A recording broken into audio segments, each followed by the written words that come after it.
네, 우리는 다 예수님을 따라 부활하게 됩니다. 근데 부활에 대해서 우리 믿음에서 굉장히 중요한 부분인데, 특별히 고린도전서 15장은 부활에 대해서 많은 말씀을 하고 계십니다. 근데 부활을 많은 사람들이 부활을 믿냐 안 믿냐, 부활을 믿냐 안 믿냐, 부활이 있냐 없냐, 이런 차원은 아주 낮은 차원이고, 부활이 없으면 하나님의 계획이 이루어질 수가 없습니다. 오늘 본문은 부활을 그냥 있냐 없냐, 믿냐 못 믿냐의 문제가 아니라 하나님의 구원의 큰 계획 안에서 부활이라는 것이 왜 중요한가라는 것을 오늘 본문이 말해주고 있습니다. 그 말씀을 한 절씩 이제 보면 20절 이렇게 말합니다. 그러나 이제 그리스도께서 죽은 자 가운데서 다시 살아나사 잠자는 자들의 첫 열매가 되셨도다. 부활은, 예수님의 부활은 첫 열매다라고 말합니다. 첫 열매라는 것은 구약 시대에 이스라엘 사람들은 절기들이 있어요. 여러 절기들은, 절기의 시작은 뭐냐면 추수한 첫 열매를 하나님께 드리는 제사를 하는 게 바로 절기 중에 중요한 절기들 중에 있어요. 그래서 얻은 수확의 첫 열매, 가축으로는 첫 번째 양, 하나님 앞에 드립니다. 이 첫 열매의 의미는 두 가지인데, 하나는 첫 열매를 하나님께 드림으로 내 나머지 수확하는 모든 것들도 하나님의 것입니다라는 고백하는 거예요. 우리가 11조를 드릴 때도 그런 마음이에요. 우리의 10분의 1을 하나님 앞에 드림으로 내 모든 것이 하나님께로 왔다는 걸 고백하는 거예요. 또 하나, 첫 열매의 의미는 이제 이 첫 열매를 하나님께서 주신 것처럼 이후에 풍성하고 많은 수확이 이어질 것이다 라는 믿음과 소망의 고백이 첫 열매에 들어있다는 거예요. 그래서 이 첫 열매는 뒤이어 풍성한 수확이 뒤따를 것을 확증하는 것, 믿음으로 고백하는 게 첫 열매. 그러니까 예수님이 부활의 첫 열매가 되었다는 것은 이제 이후에 예수님의 부활을 따라서 부활할 많은 열매들이 이어오게 될 것이다 라는 것을 전제로 하고 말하고 있는 거예요. 그래서 예수님이 부활하셨기 때문에 이후에는 예수님을 따르는 사람들이 부활을 하게 될 것이다 라는 것을 말해주고 있어요. 그 21절과 22절을 보면 이래요. 사망이 한 사람으로 말미암았으니 죽은 자의 부활도 한 사람으로 말미암는도다. 아담 안에서 모든 사람이 죽은 것 같이 그리스도 안에서 모든 사람이 삶을 얻으리라. 예수님의 부활의 첫 열매였잖아요. 첫 번째 사람 아담은 죽음의 첫 열매가 됐어요. 그래서 아담 이후의 사람들은 죽음의 열매를 다 맺어온 거예요. 그 뒤를 따라서. 근데 예수님이 부활의 첫 열매가 되어서 이제 모든 사람이 죽음의 열매, 아담 첫 번째 사람으로 말미암아 얻게 된 죽음의 열매를 따라서 살아가던 사람들이 이제 생명의 첫 열매, 부활의 첫 열매인 예수님 뒤로 사람들이 붙을 수 있게 되었다라는 거예요. 그래서 22절 후반절에 보면 모든 사람이 삶을 얻으리라. 죽음의 열매를 따라서 살아갔던 사람이 부활의 첫 열매를 따라 줄을 서면 이제 생명의, 삶의 열매를 맺게 된다는 거예요. 그래서 예수님 이후로 우리 인류에게는 두 개의 인생의 길이 생긴 거예요. 하나는 여전히 아담 안에서 죽음의 열매의 뒤를 따라가는 사람들과, 또 하나는 부활의 첫 열매 대신 예수님 뒤에 예수님을 따라가는 사람들이 생긴 거예요. 아담의 뒤를 따르는 사람은 태생적으로 모든 사람이 그 안에 있어요. 그런데 우리가 예수님을 구주로 고백하고 예수님을 믿고 영접하면 그 길을 바꿔가는 길이 우리에게 열렸다. 그것이 예수님의 부활의 의미예요. 그러니 부활이 없다는 것은 우리에게 더 이상 죽음이 소망이 없다는 것과 똑같은 거예요. 그리고 예수님을 따르는 사람들은 예수님 안에서 새 생명으로 살아갑니다. 그런데 왜 하나님은 아담 이후에 태어나는 죽음의 열매를 따라가는 삶이 아니라 새 생명에 따르는 삶으로 우리를 인도하실까? 두 차이는 뭘까? 아담이 범죄할 때의 모습과 예수님이 십자가에서 우리를 위해 죽으실 때의 모습을 비교해 보면 이 죽음의 열매의 삶과 생명의 삶의 열매의 차이를 우리가 알 수 있는데, 창세기 3장 12절에 보면 아담이 범죄하고 나서 하나님의 법정 안에 섰어요. 우리가 나중에 최후 심판에 하나님 앞에 서는 것처럼 아담이 에덴 동산에서 하나님의 법정 앞에 섰어요. 그리고 아담이 하는 말이 창세기 3장 12절인데, 아담이 이르되 하나님이 주셔서 나와 함께 있게 하신 여자 그가 그 날무 열매를 내게 주므로 내가 먹었나이다. 하나님께서 아담에게 넌 왜 나의 명령을 지키지 않았나 했더니 첫 번째 이유는 하나님 때문입니다. 하나님 때문에 제가 범죄했어요. 하나님이 나에게 만들어주신 그 여자, 즉 원인은 하나님께 첫 번째 있습니다. 두 번째는 그 여자가 나에게 준 걸 난 먹었을 뿐입니다. 이게 바로 아담이 하나님 앞에서 자신의 변론을 하는 거예요. 이 모든 잘못은 1차적으로 하나님께 있고, 두 번째는 하나님이 나에게 준 여자에게 있고, 나는 그 여자의 말을 따랐을 뿐입니다 라는 거예요. 이것이 첫 번째 아담이 죽음 가운데로 가는 길. 근데 예수님은 어떤 길을 가셨는가? 예수님도 이 땅에서 법정에 서십니다. 하나님의 법정이 아니라 불의한 세상의 법정에 서셨어요. 마가복음 15장 4절에서 5절. 빌라도가 또 물어 이르되 아무 대답도 없느냐? 그들이 얼마나 많은 것으로 너를 고발하는가 보라 하되, 예수께서 다시 아무 말씀도 대답하지 아니하시니 빌라도가 놀랍게 여기더라. 하나님의 법정에서 아담은 하나님이 잘못이에요. 이 여자 잘못이에요. 자기의 죄를 인정하지 않고 끊임없이 변명을 내지만, 예수님은 불의한 법정에서도 변명을 하지 않으시고 예수님은 그 자리에 침묵하며 계십니다. 그리고 누가복음 22장 42절, 내 원대로 마시옵고 아버지의 원대로 되기를 원하나이다 하시니, 겟세마네 기도에서 이렇게 기도하시며 끝까지 그 길을 간 거예요.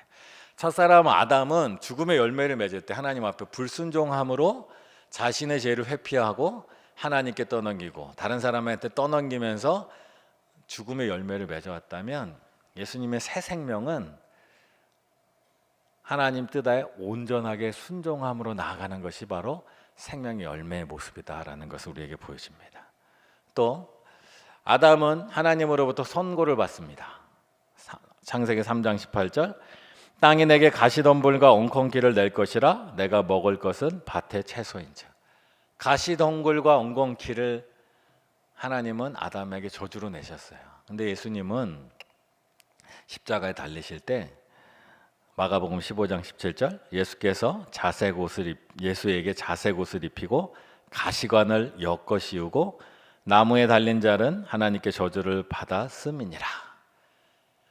아담은 자신의 죄 때문에 가시 덩굴의 저주를 받았지만, 예수님은 자신의 죄가 아니라 바로 아담의 후손들이 받아야 될 그 가시 덩굴의 죄를, 그 벌을 자신 머리에 쓰고 나무에 달린 자마다 저주를 받아야 되는데, 우리가 받아야 될 그 저주를 예수님이 대신 지심으로 생명의 첫 부활의 열매가 되어 가신다는 거예요. 그게 바로 우리의 길의 차이입니다. 그래서 우리가 과거의 삶에서 그대로 남아 있어서 아담의 자손으로, 즉 죄의 열매의 자손으로 계속 살면 우리는 여전히 저주의 삶을 살 수밖에 없지만, 예수 그리스도 안에서 새 생명의 삶으로 가면 주님께서 우리의 저주를 깨끗게 하셨으니까 우리의 삶이 바뀐다는 거예요. 그리고 첫 열매라고 했잖아요.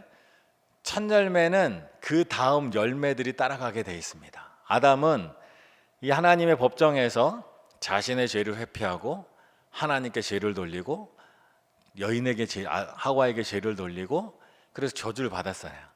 그 다음 세대인 그 아담을 따르는 첫 번째 사람 가인은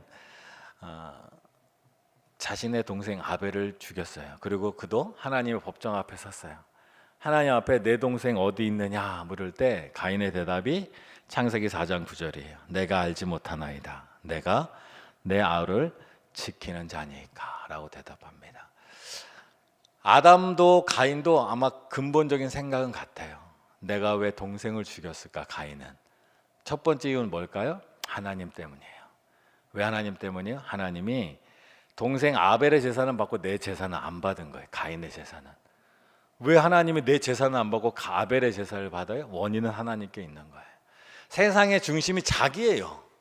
자기가 세상의 중심이어야 되는데 아벨이 하나님의 제사를 받는 것이 못마땅한 거예요. 그래서 이기주의, 시기, 질투로 결국 아벨을 죽입니다. 그리고 하나님 앞에 내가 아벨을 지키는 자입니까? 나와 그는 상관이 없습니다. 이미 하나님께서 우리에게 주시는 징계, 죽음은 근본적인 죽음의 의미는, 우리 신앙에서 죽음의 의미는 단절입니다. 하나님과 나와의 관계가 끊어진 게 죽음이에요. 영적인 죽음이에요. 그리고 하나님과 나와의 관계가 끊어진과 동시에 자연과 나와의 관계, 사람과 사람의 관계도 끊어진 거예요. 그래서 아담도 하나님께서 아담에게 하와를 처음 주었을 때 내 살 중에 살, 내 뼈 중에 뼈라고 고백했던 그 아담이 하나님 앞에서 이 여자 때문에 내가 범죄를 저질렀다면 그를 마치 타자와 다른 사람처럼 만들어 버리는 거예요. 마치 지금 가인도 아벨, 내가 그를 지키는 자입니까? 나와 그가 무슨 상관입니까? 라고 말하는 것이 바로 아담의 후손들의 삶이래. 우리의 삶도 기본적으로 그래요. 우리도 정신 똑바로 차리지 않으면, 우리도 뭔가 문제가 생기면 이거 나 때문 아닌데 누구 때문이지 하고 자꾸 책임을 전가하려고 하고, 책임을 받아들일 수 없고 자기중심적으로 생각하고, 심지어 그것 때문에 다른 사람을 비난하고 다른 사람이 죽든지 말든지 나만 살면 돼 하는 게 바로 이 아담의 후손들의 삶의 모습이라는 거예요. 근데 예수님은 그걸 벗어났다는 거예요. 하나님께서 나에게 맡겨진 일에 대해서 하나님의 뜻을 따라 끝까지 순종하는 삶으로 사는 거예요. 그의 후손들은 어떻게 됐을까?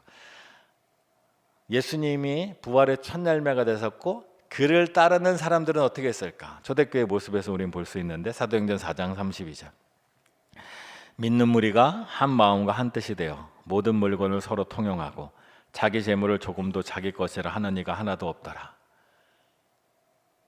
초대교회, 예수님의 부활을 만난 이들, 예수님의 부활을 경험한 이들은 그들의 삶이 이전의 삶과 다른 거예요. 이전의 삶은 내가 내 동생을, 내 형제를 지키는 자니까 라고 자기 책임을 회피하던 사람들이 이제 모여서 우리가 한 형제다, 우리가 필요를 서로 나누고 부족한 것을 채워가자. 즉 다시 말하면 우리는 형제를 지키는 자입니다 라고 고백이 바뀌는 거예요. 내가 내 아우를 지키는 자니까 라는 고백에서 우리가 우리 형제를 지키는 사람들입니다 라는 것으로 바뀌어가는 게 바로 부활의 열매를 사는 사람들의 모습이라는 거예요. 내가 나 이제 부활을 믿어, 나 이제 부활할 거야, 이렇게 단순하게 생각할 일이 아니라 하나님의 구원 계획이 부활 안에서 이루어지는 거예요. 그리고 우리는 이전에 아담의 후손으로서 아담이 갖고 있는 죄의 열매, 무책임의 열매, 다른 사람과 나를 분리시키고 하나님과 나를 분리시켰던 그런 열매를 따라 살던 사람이 이제 예수님의 부활을 따르는 부활의 첫 열매인 예수님을 바라보면서 예수님이 하나님의 뜻에 온전히 순종하였듯이 우리도 순종하자. 예수님이 우리를 위하여 자기 생명을 주었듯이 우리도 이웃을 위하여 우리의 것을 나누고 이웃을 살리는 일을 하자. 그래서 우리가 형제를 지키는 자, 형제를 돌보는 자, 형제와 함께 살아가는 자로 살아가는 것이 바로 부활의 열매를 따르는 삶이다라는 겁니다. 이 부활은 하나님의 구원이 이 부활로부터 시작해서 하나님의 구원은 온전하게 완성을 지어갑니다. 23절과 24절에 보면 이렇게 말합니다. 그러나 각각 자기 차례대로 되리니 먼저는 첫 열매인 그리스도요, 다음에는 그가 강림하실 때 그리스도에게 속한 자요, 그 후에는 마지막이니 그가 모든 통치와 모든 권세와 능력을 멸하시고 나라를 아버지 하나님께 바칠 때라. 구속사에는 하나님의 시간표가 있습니다. 언제인지 정확하게는 하나님 말씀해 주시지 않지만 순서가 있다는 거예요. 첫 번째는 부활의 첫 열매인 예수님의 부활이 있습니다. 그리고 첫 열매이기 때문에 그것을 따르는 이들의 부활이 있는데, 그 부활의 때는 주님이 다시 오실 때 우리가 다 부활하는 때가 옵니다. 그리고 그것이 끝이 아닙니다.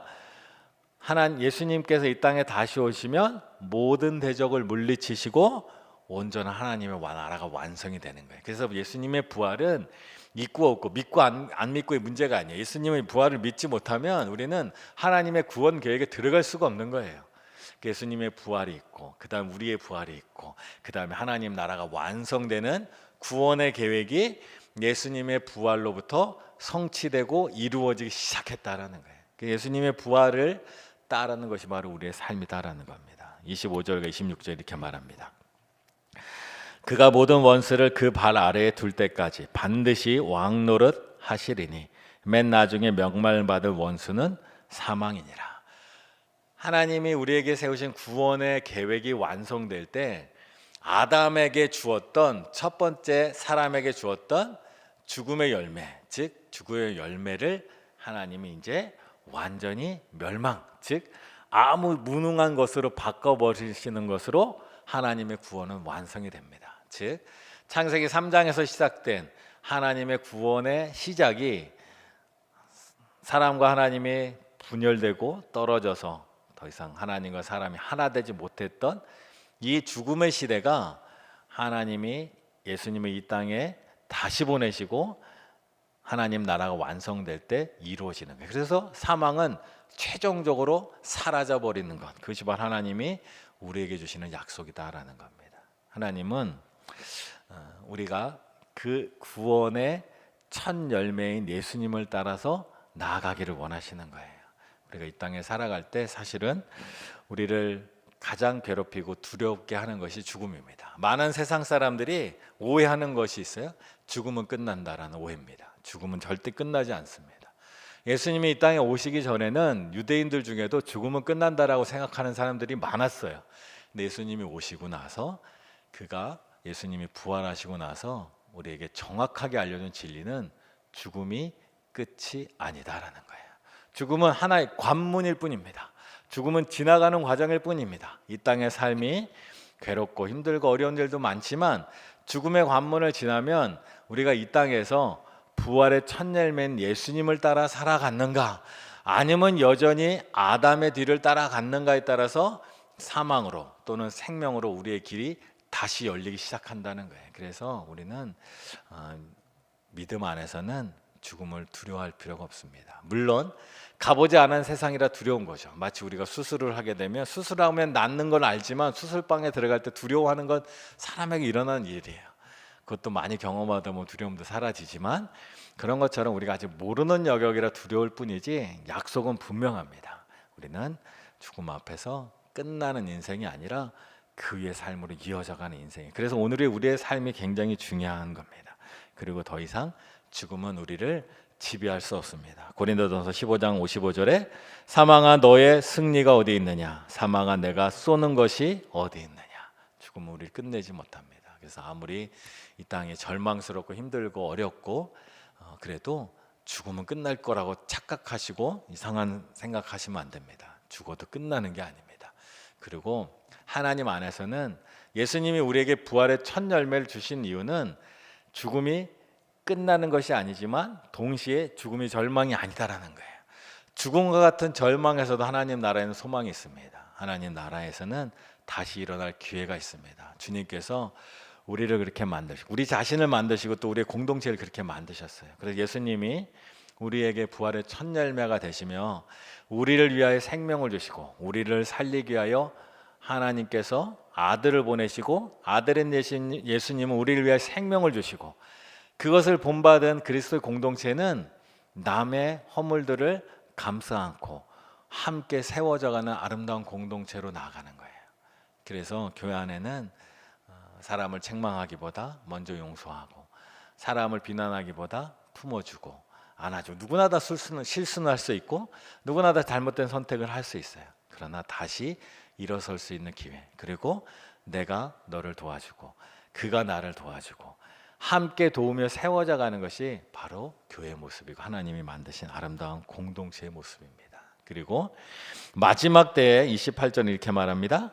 만물을 그에게 복종하게 하실 때에는 아들 자신도 그때 만물을 자기에게 복종하게 하신 이에게 복종하게 되리니 이는 하나님이 만유의 주로서 만유 안에 계시려 하심이라. 마지막 날에 하나님께서 이루실 마지막 날은 바로 하나님께서 모든 것을 완벽하게 통치하시는 때가 올 거다라는 겁니다. 그것이 바로 구원의 완성입니다. 하나님의 구원 계획은 이미 시작되었습니다. 이미 성취가 되었습니다. 예수님의 부활을 통하여 부활의 첫 열매가 되었고 우리는 이제 예수님의 부활을 따르는 삶이 되었고 그 예수님을 바라보며 예수님의 뜻을 따라 주님께서 기뻐하시는 삶으로 나가는 거예요. 그래서 그 안에서 우리가 나중에 하나님 나라에 들어갈 때 하나님 나라의 백성으로 살아갈 수 있는 겁니다. 지금 우리가 여전히 아담의 자손의 삶을 살고 있으면 하나님 나라에 들어가면 하나님 나라가 평화로울 수가 없습니다. 하나님의 나라는 하나님이 다스리는 곳입니다. 그곳에서는 예수님이 자기 목숨을 주시며 우리를 살린 사랑이 있는 곳이에요. 그곳에서는 초대교회 사람들처럼 이웃의 필요를 서로 돕고 서로 격려하고 서로 위로하고 서로 세워져가는 사람들이 모인 것이 하나님의 나라예요. 그곳에서는 아담처럼 가인처럼 자기중심이 되어서 뭔 일만 생기면 하나님을 원망하고 하나님 때문에 이런 일이 벌어진 거예요. 왜 하나님 나를 안 지켜주셨어요? 왜 하나님 나에게 이런 질병을 주셨어요? 왜 하나님 나를 이렇게 힘들었게 하셨어요? 라고 하나님을 원망하는 삶이 아니라 하나님이 우리를 결국 도우시고 세우실 것을 믿고 끝까지 그 길로 나아가는 삶으로 나가는 거예요. 그런 사람들이 모인 것이 천국이에요. 그래서 천국이 아름다운 거예요. 천국은 하나님만 계신 곳이 아니라 하나님을 온전히 따를 줄 아는 사람이 모이는 곳이에요. 그래서 우리 이 땅의 삶은 거기에 의미가 있습니다. 우리의 삶이 여기서 끝나는 것이 아니라 다음 세대에는 더 나은 곳으로 하나님이 인도해 주시고 하나님의 나라 가운데 우리가 갈 텐데 그 나라에 살아가는 훈련을 이곳에서 하는 거예요. 천국의 삶을 하는 거예요. 그래서 우리가 이곳에서 예수님의 말씀대로 내 이웃을 내 몸과 같이 사랑할 줄 알아야 돼요. 에이, 그 별거 아닌 것 같아 보이지만 하나님 나라에 그렇게 안 살면 살 수가 없어요. 하나님 나라에 가면 다 그렇게 사랑하는 사람들이 모이는 거예요. 그래서 우리가 먼저 이곳에서 우리는 예수님처럼 우리의 생명을 다 내어놓게 하나님께서 하시진 않지만 우리의 작은 것을 나눌 줄 알고 이웃을 품을 줄 알고 이웃과 함께 하나님의 생명을 나눌 줄 알고 그래서 복음을 전한다는 것도 이것이 몇 명을 했다 성과가 중요한 게 아니에요. 바로 내가 가는 천국에 내 이웃을 초청해서 함께 가는 거예요. 우리가 함께 되어가는 것이 전도의 의미입니다. 그리고 이곳에서 이 교회 안에서 특별히 교회는 천국은 아닙니다. 그러나 천국을 맛볼 수가 있습니다. 이곳에서 이웃을 섬기는 것을 맛보고 이웃을 용납하는 것을 맛보고 예수님께서 우리에게 하신 것처럼 사랑하는 법을 배워가는 것이 바로 교회입니다. 그것이 바로 하나님께서 아직 예수님을 이 땅에 보내주시지 않은 이유예요. 우리 잘못 생각하면 아직 구원받을 자가 안 차서 하나님은 숫자 놀이 하시는 분이 아니에요. 우리가 천국에 들어가서 살 수 있도록 우리 자신이 훈련될 수 있어야 돼요. 우리 자신이 이곳에서 하나님의 은혜 안에 계속해서 훈련해 가는 것이 하나님의 계획 중에 있다는 거예요. 말씀을 정리해 보면 우리는 부활의 첫 열매이신 그리스도께 연합된 새로운 인류입니다. 새로운 인류. 그래서 하나님 우리를 새 피조물이라 말해요. 과거에 아담에 의해서 시작된 죽음의 열매를 살아가는 인류가 아니라 새롭게 첫 열매로 부활하신 예수님을 따르는 새 피조물이 된 거예요. 우리의 운명이 바뀐 거예요. 인류가. 우리의 부활은 하나님의 신실하신 계획 속에서 반드시 완성이 될 겁니다. 그리고 우리의 마지막 원수인 사망은 이미 패배했고 예수님을 통해서 결국 온전히 소멸될 것입니다. 더 이상 우리는 죽음의 종이 아닙니다. 죽음의 노예가 아닙니다. 죽을까 봐 두려움에 떨며 살 필요가 없습니다. 죽음도 이제 더 이상 우리를 어찌하지 못하니 이 세상에서 겪게 되는 질병과 고난과 어려움도 다 지나가는 것입니다. 만약 죽음이 끝이라면 어떤 이는 고생만 하다 가는 이가 있고 어떤 이는 지나치게 복을 많이 받아서 가는 이들도 있어요. 그러나 그것이 끝이 아니에요. 하나님은 모든 것을 온전하게 이루시는데 마침내 하나님께서 우리의 삶과 온 우주 가운데 만유의 주로 임하실 겁니다. 온전한 하나님의 통치 아래서 우리가 하나님의 다스림 안에 하나님의 마음 안에 성령 안에서 살아갈 줄 알아야 하나님의 나라에서도 참된 복과 은혜를 누립니다. 우리가 여전히 욕심 가운데 내 중심으로 살아가다가 덜컥 하나님 나라에 들어가면 그 하나님 나라가 너무너무 불편할 수도 있고 나랑 맞지 않을 수도 있다는 거예요. 진짜 복이 뭔지 모르고 가는 거예요. 우리가 이 땅에 살면서도 그런 거 많이 경험하잖아요. 여러분들 뭐 좋아하는 취미도 있지만 음식도 그런 것 같아요. 음식도 저도 거제 처음 왔을 때 3년 전에 왔을 때 솔직히 말하면 식당에서 밥 먹을 때 맛이 없을 때도 있었어요. 입맛이 안 맞아요. 간이 안 맞아요. 특별히 제일 이상했던 음식 중에 하나가 멸치 코스 요리였어요. 멸치회가 이상하더라고요. 느낌도 이상하고. 근데 한 2, 3년 지나니까 어느 작년인가 재작년부터 멸치회가 맛있더라고요. 이게 왜 맛있지? 맛을 알아가는 거예요. 감각이 살아나는 거예요. 아무리 좋은 식재자가 있어도 내가 그걸 먹을 입맛이 없으면 의미가 없어요. 천국도 마찬가지입니다. 하나님 우리에게 주신 천국의 아름다운 복을 세상에서 우리가 아담의 자손으로 살면서 그저 다른 사람과 비교하고 다른 사람보다 더 나아지려고 하고 하는 그런 이 땅의 삶의 목적으로 살다 보면 하나님께서 우리에게 주신 엄청나게 좋고 아름다운 복이 복처럼 안 느껴지네요. 근데 우리가 주님 안에서 살다 보면, 주님 안에서 은혜 안에 살면 무엇이 복인가 이제 점점 알게 돼요. 그러면 하나님은 가까이 하는 것이 좋고, 말씀이 좋고, 기도가 좋고, 교회 공동체가 좋고, 그렇게 우리의 삶이 천국에 맞게 바뀌어가는 거예요. 어차피 세상은 하나님의 구원 계획대로 이루어지게 되어 있습니다. 언젠가 예수님께서 반드시 올 테고 하나님의 나라가 완성될 때 우리가 그때 참으로 기쁘고 복되게 주님을 맞이하는 것이 이 땅의 삶에 우리가 누리는 귀한 복입니다. 그래서 때로는 살면서 주님의 걸어오신 길처럼 고난도 당하고 어려움도 있을 수 있어요. 그러나 우리에겐 하나님이 있다.